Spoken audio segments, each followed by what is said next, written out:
CM Yogi Adityanath BSP అధినేత్రి మాయావతిపై కేంద్ర ఎన్నికల సంఘం ఆంక్షలు విధించింది. ఎన్నికల కోడ్ను ఉల్లంఘించినందుకు సీఎం యోగి ఆదిత్యనాథ్కు 3 రోజుల పాటు ప్రచారంపై ఆంక్షలు విధించింది.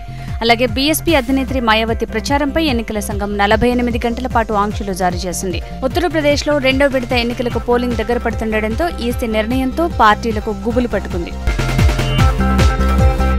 కాంగ్రెస్ ఎంపీ శశి థరూర్ తలకు గాయమైంది. తిరువనంతపురం లోక్సభ నియోజకవర్గం నుంచి పోటీ చేస్తున్న శశి థరూర్ గాంధారి అమ్మన్ కోవెల్ ఆలయంలో తులాభారం నిర్వహిస్తున్న సమయంలో జారిపడ్డారు.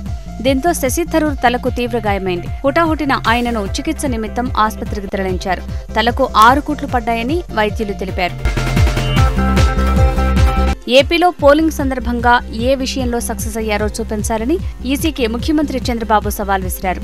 ఓటర్ల స్ఫూర్తిని అడుగడుగునా నిర్వీర్యం చేశారని ఆగ్రహం వ్యక్తం చేశారు. రాష్ట్ర చరిత్రలో ఎన్నడూ లేని విధంగా రౌడీయిజం చేసి ఎవరూ ఓటేయకుండా భయభ్రాంతులకు గురి చేయడానికి ప్రయత్నించారని అసహనం వ్యక్తం చేశారు. నూతనంగా ఎన్నికైన తెలంగాణ ఎమ్మెల్సీలు శాసనమండలి జూబ్లీ హాల్లో ప్రమాణ స్వీకారం చేశారు. హోంమంత్రి మహమూద్ అలీ, షేరి సుభాష్ రెడ్డి, సత్యవతి రాథోడ్, ఎగ్గ మల్లేశం, ఎంఐఎం అభ్యర్థి రియాజుల్ హాసన్ అఫెందీలు ప్రమాణ స్వీకారం చేశారు. మండలి డిప్యూటీ చైర్మన్ నేతి విద్యాసాగర్ ఎమ్మెల్సీలతో ప్రమాణ స్వీకారం చేయించారు. ఈ కార్యక్రమంలో TRS party working president KTR, మంత్రులు మల్లారెడ్డి, ఇంద్రకరణ్ రెడ్డి, ఎర్రబెల్లి దయాకర్రావు, ఎమ్మెల్సీలు, జిల్లాల నేతలు కూడా పాల్గొన్నారు.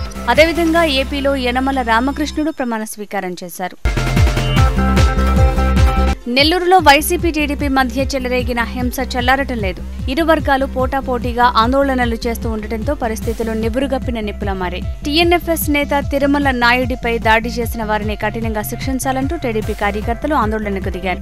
ఇదే సమయంలో చంటిబిడ్డతో వచ్చిన తిరుమల నాయుడు భార్య వైసీపీ ఎమ్మెల్యే కోటంరెడ్డి శ్రీధర్ కార్యాలయం ఎదుట బైఠాయించి దీంతో వందలాది మంది టీడీపీ కార్యకర్తలు అక్కడికి చేరుకుని వైసీపీకి వ్యతిరేకంగా నినాదాలు చేశారు. తెలంగాణ ఇంటర్మీడియట్ ఫలితాల విడుదలకు తేదీ ఖరారైంది. ఈ నెల 18వ తేదీన ఇంటర్ ప్రథమ, ద్వితీయ సంవత్సరం ఫలితాలను వెల్లడిస్తామని ఇంటర్ బోర్డు కార్యదర్శి అశోక్ ప్రకటించారు. నాంపల్లి విద్యాభవన్లో ఫలితాలను విడుదల చేస్తామని చెప్పారు ఆయన. తిరుమల శేషాచలం అడవుల్లో మరోసారి మంటలు చెలరేగాయి. శ్రీవారి ఆలయానికి 8 కిలోమీటర్ల దూరంలో ధర్మగిరి రిజర్వ్ ఫారెస్ట్లో మంటలు ఎగిసిపడుతున్నాయి.